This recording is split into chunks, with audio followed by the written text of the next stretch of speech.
ఇక కాంగ్రెస్ ప్రభుత్వంపై MLA Madhavaram Krishnarao fire అయ్యారు. బీఆర్ఎస్ ఫ్లెక్సీల తొలగింపుపై ఎమ్మెల్యే మాధవరం ఆగ్రహం వ్యక్తం చేశారు. బీఆర్ఎస్ భవన్ ముందు ఫ్లెక్సీలు అధికారులు ఎందుకు తొలగించారని ఆయన ప్రశ్నించారు.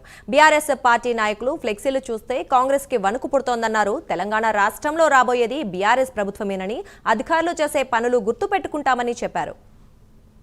కాంగ్రెస్ పార్టీ అధికారం వచ్చిన తర్వాత ఎవరినైనా బర్త్డేలు కానీ ఏమైనా ఫంక్షన్స్ అయినా సీఎం గారి వచ్చినా, మంత్రులు వచ్చినా, అలా కాంగ్రెస్ పార్టీ ఎమ్మెల్యేలు వచ్చినా, బీజేపీకి సంబంధించిన ఎమ్మెల్యేలు, ఎంపీలు, మంత్రులు వచ్చినా బ్యానర్లు మాత్రం తీయటం లేదు.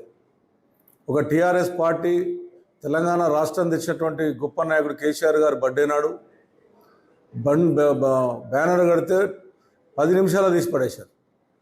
నా బర్త్డే పెడితే 2 సంవత్సరాలు నా బర్త్డే నాడు కూడా కూకట్పల్లిలో 10 నిమిషాలు రాత్రినే తీసేశారు.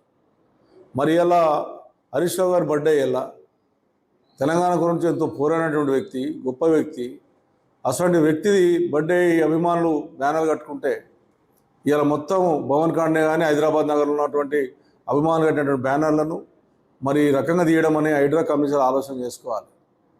మీ చేతిలో అధికారం ఉందని చెప్పి అసెంబ్లీ దగ్గర ఎన్ని ఉంటాయి మీరు ఒకసారి చూసుకోండి.